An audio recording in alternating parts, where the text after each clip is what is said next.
Breaking tonight, just 2 days after his victory, President-elect Donald Trump heads to Washington to meet with the current president and congressional leaders.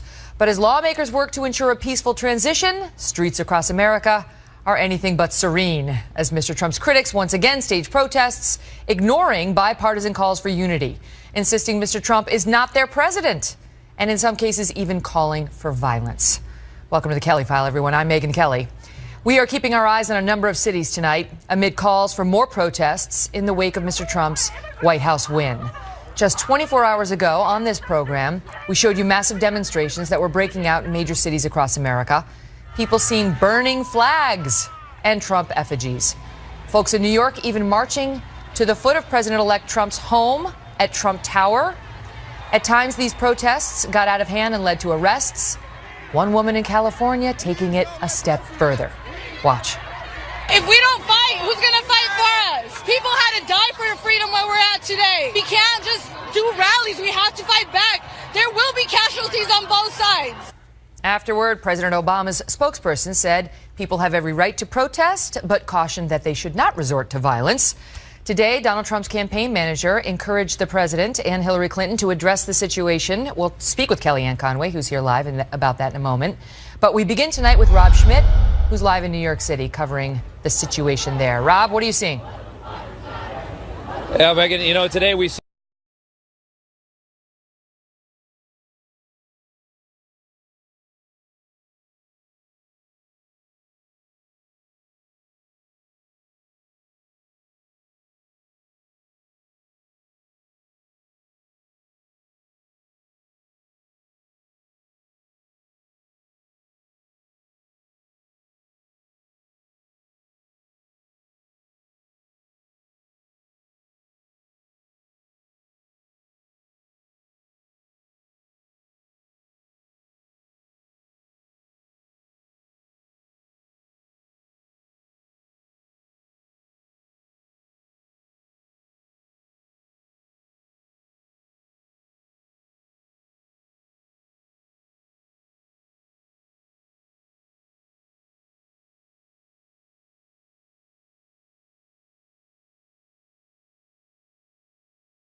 New York, which is just across the East River. And I just want to ask you, we can understand as a woman what might worry you about this president. We've heard some of the things he said. What specifically brought you out here tonight at 9 o'clock on a Thursday night?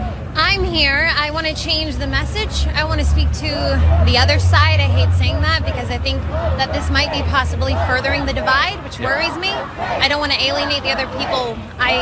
He does scare me because of the way he campaigned. I'm mostly concerned about the environment. I'm sad that it's become a liberal conservative argument. I think that everybody needs to live in the world, and I don't want him to undo all of the progress. But I'm hopeful that he will prove me wrong. Right. I just want to let everyone know that voted for him, that I don't think all of us think they're all racist and bigots and homophobic. And I think that this might be sending the message that we think they're all that way. Was there one thing that he said that was the most offensive to you? Was there one thing that bothered you the most? That climate change is not real and not happening in a hoax. So you have a whole different perspective on this thing. I don't think he's as bad as we think he is, but I'm worried. And thank you very much, Emily. Appreciate it. Thank you very much. So there you have it. That's just one opinion of several out here that you see. That's the first time I've heard environment as a reason, though. We'll send it back to you, Megyn. All right, Rob, thank you. Well, while there are certainly divisions, Donald Trump's victory did make history. And on that night, there was someone by his side who made history as well. Kellyanne Conway, his campaign manager, the first woman to run a successful presidential campaign. There you go, James. Let it out. Say it loud, say it proud. She joins me now live.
good going into election night. And we knew we were behind in the early vote in Florida and North Carolina, but we weren't as far behind as Governor Romney was in 2012 because we were ready for that. And in concert with the RNC, we built a field operation, a ground game, a data operation that tried to mitigate the loss of early voting that just Republicans tend to experience. We needed a big day of vote in those states, and when we saw that catch up, we knew that we were going to be close, but probably prevailing in both states. The other thing, Megyn, is that in later weeks, we saw about 6 different paths to 270, but most of those paths ran through the upper Midwest.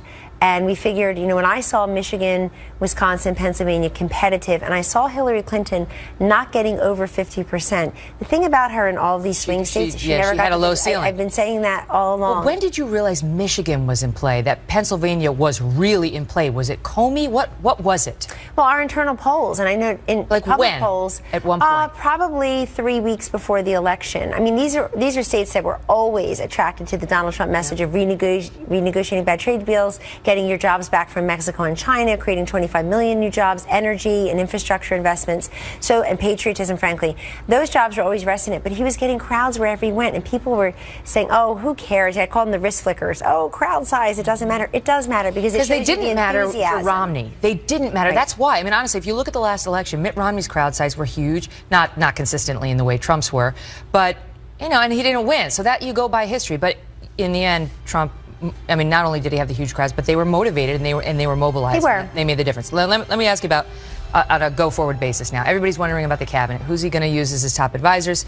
You confirmed publicly that you've been offered a job in the Trump White House. Want to give us any hint or forecast what that might be? No, and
found themselves on the other side of Donald Trump's pledged policies or his, behavior at some points during the campaign. Does he do anything to reach out to them other than, just try to act presidential? Like, do you think he's going to do something where he has a specific message for them? He's off to a great start in that regard, Megyn. The minute he won the election and went out to do his victory speech, a speech he wrote, he went out there and he said, I'm going to be the president of all Americans, including those who do not support me. I think that's incredibly important. It's very important to him personally, I assure you. Secondly, less than 36 hours after being elected president in the United States, Donald Trump and Melania Trump flew down to Washington to meet with President Obama and First Lady Michelle Obama. And I talked who, to it must Mr. be Trump, said, were brutal to Donald Trump, just as he was to them, but they were brutal right back. But they all love America and democracy, and I know all 4 of them share an interest in a peaceful transition into the next administration. We're going to get to that with Charles Krauthammer, but I will tell you something also, that this afternoon, President Bill Clinton called President-elect Donald Trump, and they had a very warm conversation. Oh, God, I'd love to hear that. President Clinton congratulated Mr. Trump on his victory and wished him well. And so you're hearing that again and again. And I think that's my message to the protesters, too, which is take your cues from these 5 or 6 people today. The sitting president, the former president, keep an open mind. First lady, keep an open mind, and certainly the Trumps who the campaigns they had a are always wonderful, rough and fantastic tumble. day there. They're rough and tumble. But during the campaigns, you never liked the personal attacks. You never liked it. Ivanka made clear she didn't like the personal attacks. Nobody is a perfect person, and everybody's got flaws.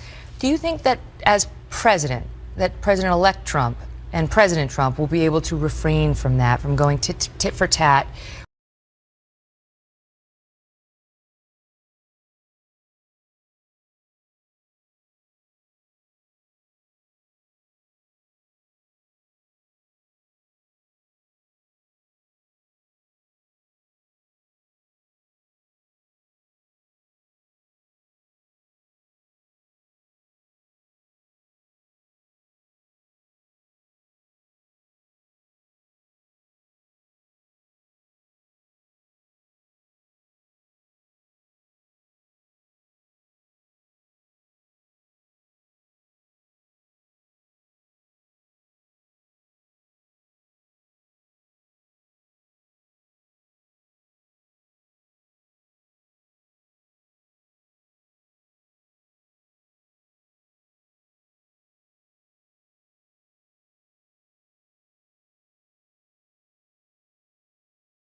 inspirational, uplifting message in there too. He did in his last couple of weeks, especially. But my point is, as president of the United States, he can't be engaging in attacks on civilians, verbal attacks or shots like that, and that doesn't lift us up. And do you think he's going to stop that? I know that he's fully capable of being the president of all Americans, and he's promised to do that, and that would be included in there. But I would say to those protesters who are burning his image in effigy, or who have all these nasty signs, "Not my president." Can you imagine if Hillary Clinton had been elected, which I suppose they were all expecting, and the Trump protesters were saying "Not my president," or saying that about President Obama? It's all you would hear about. So that's right. I think people should really take some self-reflection and realize we've got a lot in common in this country. But having said that, he's going to be a tough leader. He got elected on a certain issue set, and you can expect him to tackle that very quickly in his administration. We are looking forward to watching the next 70 days and see what your team puts in place, Kellyanne. Thank you, and to Megyn. watching you too. Thank you. Congrats. Well, the two men were cordial at the White House today, but they did not pose for a couple's photo along with their wives, as the Obamas did here with the Bushes in 2008. Joining me now with more on it all, Charles Krauthammer, who's a syndicated columnist and a Fox News contributor. Great to see you, Charles. So let's just start with what happened today in D.C. To their credit, both men were cordial, shook hands. There is a lot of bad blood between them, and they've both taken brutal shots at one another. Such is the nature of politics. So given that, how do you think it went? It went according to textbook. They have to be cordial. They have to make a show of amity and comedy, which they did. And the most important element of that whole day was the constant repetition of the phrase, Mr. President-elect. It is always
think will work with them? Will President-elect Trump really work with Paul Ryan, or do you think he wants to get rid of him? Well, he may want to get rid of him, but I think he understands absolutely that the last thing he needs in a transition where he has no legislative experience, and he's got a guy in the House who's ready to work with him on what they share in their agenda, which is really quite a lot. It would be nuts to try to undermine him and to create a civil war in the party right now. He has the movement. He has the party. He's the leader. He will pick and choose among the items that Ryan and the House Republicans have already prepared. They're ready to go with a very long agenda. Trump will decide what's going to be acted on at the beginning. And on that, there should be not much disagreement. Right, because while Paul Ryan Donald Trump may not have been his favorite candidate, but, the odds are he's sitting there on Capitol Hill right now thinking, this is great. Suddenly I have a Republican president. We maintain control of the upper chamber. I'm Speaker of the House. Let's go for it. We can do all the things that we wanted to do and piece by piece start dismantling President Obama's legacy. Ryan was like giddy as a kid in a candy store because he's got all this stuff on a host of issues, some of which he's already gotten through the House, that died in Harry Reid's Senate or died on the veto desk of Barack Obama, that now he's got a chance to actually enact. So number one on that is repealing and replacing Obamacare. So speak to that. Speak to the legacy issue for Barack Obama now. Obama's legacy is toast. Obama's legacy is gone, which explains why he's so desperately and unusually in American history.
The beginner of a new liberal ascendancy is now dead, and Obama, I think, understands that very well. Yeah, I mean, he really, I don't think he believed that Donald Trump could ever become the president, ever. He said that many times he's not going to become president. And now this appearance he made on Jimmy Kimmel, where you read mean tweets and you read other, like, let's just show to the audience that this is making the rounds now. As the Trump supporters feel vindicated. Here it is before I let you go. President Obama will go down as perhaps the worst president in the history of the United States! Exclamation point at real Donald Trump. At real Donald Trump. At least I will go down as a president. Oh. That's why there weren't that many smiles in the Oval Office today, and I think that's why. You also did not see a portrait of the two couples. Mm-hmm. But again, that doesn't matter how you feel. They went through the motions, and that's what we needed.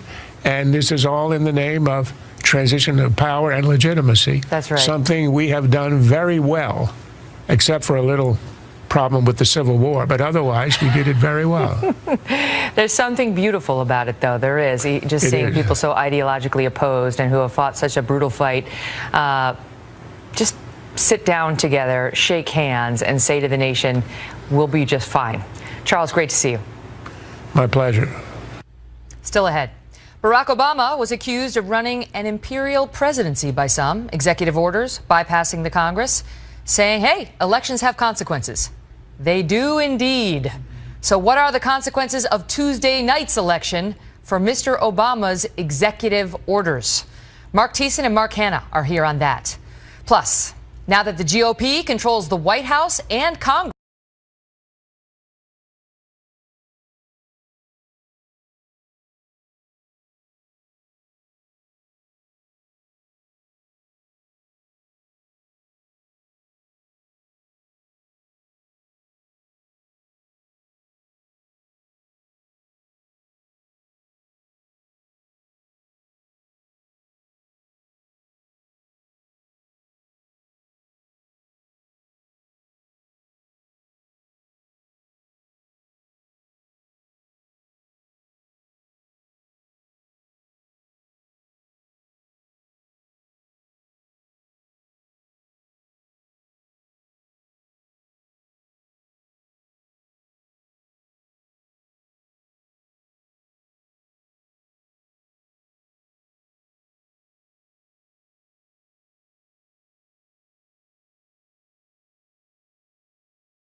one of President-elect Donald Trump's major campaign promises was to undo many of those just as soon as he took office. So which of these policies could soon find themselves on the chopping block? Shannon Bream has more from Washington. Shannon? He promised to use his pen and phone to go around Congress more than 2 years ago. And President Obama has done plenty to make good on that pledge ever since. President-elect Donald Trump says on day one, he'll start tossing out scores of executive orders and rolling back what he says has been an abusive overreach. The Supreme Court, in fact, unanimously struck down the president's decision to stack the National Labor Relations Board, saying he exceeded his constitutional boundaries. Another one of the areas in which the administration has exerted substantial control is through Title IX, which bans sex discrimination in education, and that can be defined to include sex assaults. If a school doesn't comply as the administration sees fit, it risks losing millions in federal funding and can even be ordered to pay out damages. That's been a real issue for young men who say they've been falsely accused and face severe disciplinary action, even expulsion without due process. Much of the trouble apparently stems back to a 2011 letter of guidance from the Department of Education, which actually counseled some schools to lower the standard of proof they should accept before meting out punishment. Experts call items like those letters dark regulatory matter, which provide for severe penalties without ever going through Congress, and predict the Trump administration will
as well when he first came into office. But the difference is that President Obama has been almost unprecedented in the executive actions he took. When he lost control of Congress, he said he was going to impose his agenda with his pen and his phone. And so when he couldn't pass the DREAM Act, which was giving amnesty to certain groups of illegal aliens, he imposed it by executive order. When he couldn't pass cap and trade, he imposed it by executive order. Same thing when it came to gun control, financial regulation, healthcare, transgender bathrooms, imposed by executive order. And so when you rule by executive fiat, you can't be surprised when the new executive comes in and undoes your fiats. And that's what Barack Obama is facing Mark now. Hanna, this is not just a question of, what will the new Republican-controlled Congress and Republican-controlled White House push through as legislation that, President Trump would sign into law. This is about undoing Barack Obama's legacy, because so much of what he did on his own. Right, and he did through this executive order, which Republicans were quick to criticize him about. It'll be interesting to see whether those same Republicans criticize President Trump just for undoing it. How is it hypocritical for them to just undo the thing they criticized? Look, what's going to happen when, and I want to start off by congratulating, I mean this sincerely, the people out there who supported President Trump. This is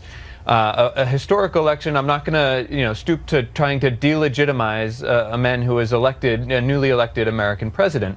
Not to mention the fact that that man came to political prominence by trying to delegitimize another American president, President Obama, with this birther nonsense.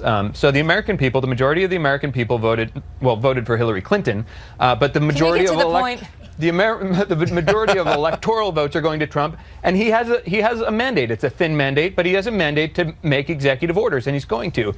I'm fearful. I just saw Shannon Bream's report on sexual harassment.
I think it's really important to have good Supreme Court justices. The idea of a man who has boasted about sexual assault, though, going easy on sexual predators on campus scares the bejesus out of me. But going easy on them is in the eye of the beholder, because what the detractors say is that the young men deserve due process. Right now, they don't get a lawyer to go with them to these hearings. They're deprived of the ability to see a lot of the evidence, and so they've said, fine, we'll have a process, but the process hasn't been fair to us. That's the controversy outlined in 20 seconds.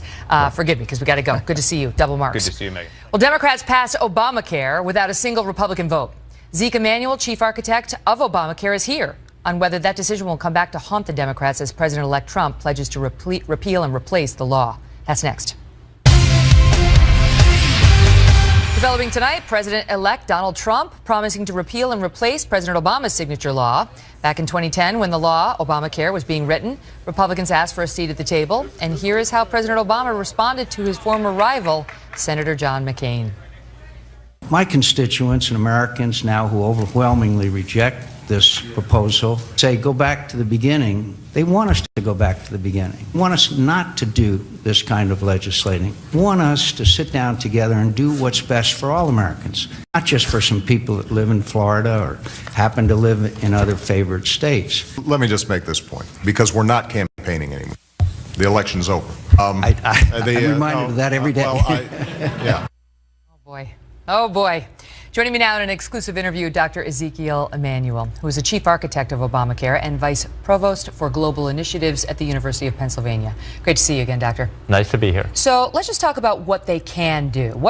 Because the Democrats pushed this through with 51 votes, citing budget reconciliation. It was basically a way to get it through without all the Republican support. We had 60 votes in the original Senate proposal. But then they lost to Scott Brown in Massachusetts, and they had to use budget reconciliation to get a bunch of it through. So what can the